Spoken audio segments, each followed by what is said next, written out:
Hello मेरे दोस्तों, पहले तो इस वीडियो से कुछ सीखिए और कुछ सीखने मिले तो इस वीडियो को एंड में लाइक कीजिए और चैनल को सब्सक्राइब जरूर कीजिए।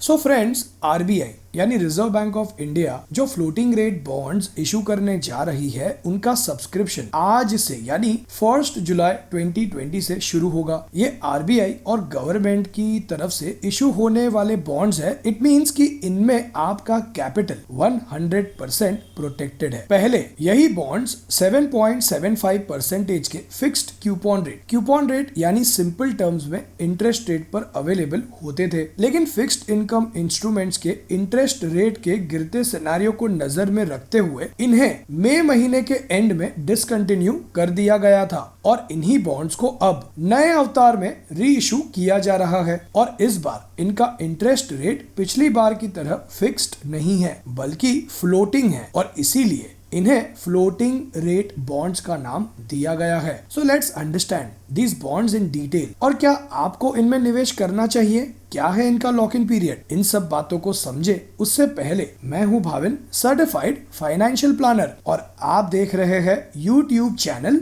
The art of wealth building, आपका one point destination to seek an unbiased consultation on personal finance. इन बॉन्ड्स का इंटरेस्ट रेट हर 6 महीनों में रीसेट किया जाएगा और इन बॉन्ड्स का इंटरेस्ट रेट NSC यानी नेशनल सेविंग सर्टिफिकेट के इंटरेस्ट रेट के कंपैरिजन में 0.35% से ज्यादा का होगा। और नेशनल सेविंग सर्टिफिकेट के करंट इंटरेस्ट रेट की बात करें तो उन पर इन्वेस्टर्स को 6.80% का इंटरेस्ट रेट मिलता है और इसीलिए फ्लोटिंग रेट बॉन्ड्स का क्यूपॉन रेट है 7.15%, जो है 6.80% NSE का इंटरेस्ट रेट प्लस 0.35%, जो है टोटल 7.15%। फ्लोटिंग रेट बॉन्ड्स पर क्यूमुलेटिव इंटरेस्ट पेमेंट का ऑप्शन फिलहाल अवेलेबल नहीं है। क्या होता है क्यूमुलेटिव इंटरेस्ट पेमेंट? जब सारा इंटरेस्ट बॉन्ड्स के मैच्योरिटी के वक्त एक साथ में दिया जाता है तो उसे क्यूमुलेटिव इंटरेस्ट पेमेंट कहा जाता है। और फ्लोटिंग रेट बॉन्ड्स का इंटरेस्ट पेमेंट इन्वेस्टर्स को साल में 2 बार पे किया जाएगा। और सिंस ये बॉन्ड्स जुलाई में इशू किए जा रहे हैं तो इनका पहला इंटरेस्ट जनवरी 2021 में इन्वेस्टर्स के अकाउंट में क्रेडिट किया जाएगा। Now let's understand the other features of these bonds. Number 1, eligibility. All resident individuals and HUF यानी Hindu undivided family can invest in these bonds. Number 2, interest rate 7.15% to be paid semi annually यानी साल में 2 बार, और इन bonds का interest rate 6 महीनों में एक बार रीसेट होगा। Number 3, minimum investment. इन बॉन्ड्स में इन्वेस्टर्स को मिनिमम 1000 रुपीज की इन्वेस्टमेंट करनी होगी और 1000 के मल्टीपल्स में ही करनी होगी। Number 4, maximum investments. इन बॉन्ड्स में कोई भी मैक्सिमम इन्वेस्टमेंट लिमिट नहीं है। Number 5, tenure. इन बॉन्ड्स की मेच्योरिटी पीरियड है 7 इयर्स। नंबर 6,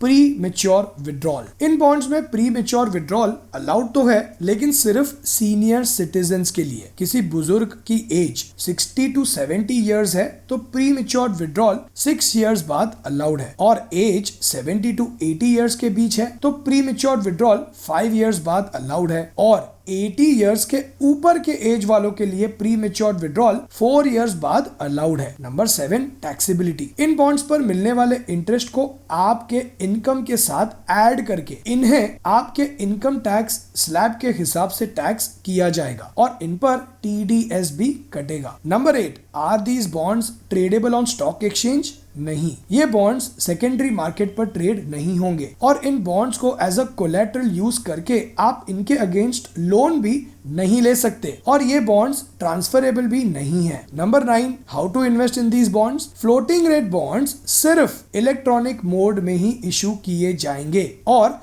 इन्हें इन्वेस्टर्स के बॉन्ड लेजर अकाउंट में क्रेडिट किया जाएगा और इन्वेस्टर्स को बॉन्ड लेजर अकाउंट का एप्लीकेशन फॉर्म इनमें से किसी भी बैंक के ब्रांच में मिल जाएगा। SBI bank, IDBI bank, axis bank, HDFC bank and ICICI bank. In bonds में 20,000 रुपीज तक का इन्वेस्टमेंट कैश में भी किया जा सकता है। सो फ्रेंड्स, क्या आपको इन बॉन्ड्स में इन्वेस्ट करना चाहिए? Let's understand this. और सबसे पहले तो इन बॉन्ड्स में इन्वेस्ट करने के अलावा क्या इन्वेस्टमेंट ऑप्शंस अवेलेबल है हमारे पास, आइए समझते हैं। सीनियर सिटीजन्स के लिए गवर्नमेंट बैक्ड और सिक्योर्ड इन्वेस्टमेंट ऑप्शंस की बात करें तो दो ऑप्शंस है। Number 1, senior citizen saving scheme, जिसे SCSS के नाम से भी जाना जाता है, और दूसरा PMVVY यानी प्रधानमंत्री वाया वंदन योजना। और इन दोनों स्कीम्स में फिलहाल 7.40% का इंटरेस्ट रेट ऑफर किया जा रहा है, जो फ्लोटिंग रेट बॉन्ड्स के कंपैरिजन में ज्यादा है। और बाकी इन्वेस्टर्स की बात करें तो PPF यानी पब्लिक प्रोविडेंट फंड भी एक बेटर इन्वेस्टमेंट ऑप्शन है, लेकिन PPF में इन बॉन्ड्स की तरह 6 मंथली इंटरेस्ट पे आउट नहीं होता। और अगर आप यंग इन्वेस्टर हैं और फिलहाल वेल्थ अक्यूमुलेशन फेज में है तो इन बॉन्ड्स के कंपैरिजन में VPF या PPF एक बेटर ऑप्शन हो सकता है, जिसमें टैक्स फ्री इंटरेस्ट का बेनिफिट मिलता है। और लिक्विडिटी के नजरिए से देखें तो short duration debt mutual fund भी एक बहुत ही अच्छा ऑप्शन है लॉन्ग टर्म इन्वेस्टमेंट के लिए। तो अब इन ऑल्टरनेटिव्स को नजर में रखते हुए आपको डिसाइड करना है कि आपको इनमें इन्वेस्ट करना चाहिए या नहीं। एक और बात फ्रेंड्स, एक अच्छा इन्वेस्टर किसी भी इन्वेस्टमेंट प्रोडक्ट में इन्वेस्ट करने से पहले समझता है कि क्या वो इन्वेस्टमेंट उसके फाइनेंशियल प्लान और फाइनेंशियल गोल्स अचीव करने में उसके काम आएगा या नहीं। एक अच्छा इन्वेस्टर अपना फाइनेंशियल प्लान बनवाकर उस प्लान को फॉलो करता है अपने फाइनेंशियल गोल्स जैसे रिटायरमेंट, बच्चों की एजुकेशन, घर खरीदना, इन गोल्स को अचीव करने के लिए। और अगर आप भी अपना पर्सनल फाइनेंशियल प्लान बनवाकर समझना चाहते हैं कि कैसे आप अपने पर्सनल फाइनेंशियल गोल्स अचीव कर सकते हैं, तो व्हाट्सएप कीजिए इस नंबर पे, विजिट कीजिए हमारी वेबसाइट theartofwealthbuilding.com पे। इस वीडियो से कुछ सीखने मिला हो तो लाइक और शेयर जरूर कीजिएगा। ज्वाइन कीजिए YouTube चैनल मेंबरशिप, जहां हम शेयर करते हैं एक वेल रिसर्च स्टॉक हर महीने लॉन्ग टर्म इन्वेस्टमेंट के लिए। और अपना पर्सनल फाइनेंस से रिलेटेड नॉलेज बढ़ाना चाहते हैं और हमारे हर संडे और वेडनेसडे वाले वीडियोस अपलोड होते ही अपने स्मार्टफोन पे नोटिफिकेशन पाना चाहते हैं तो सब्सक्राइब कीजिए इस चैनल पे और बेल आइकन पे क्लिक जरूर कीजिए। और आपका कीमती समय देकर इस वीडियो को पूरा देखने के लिए आपका धन्यवाद।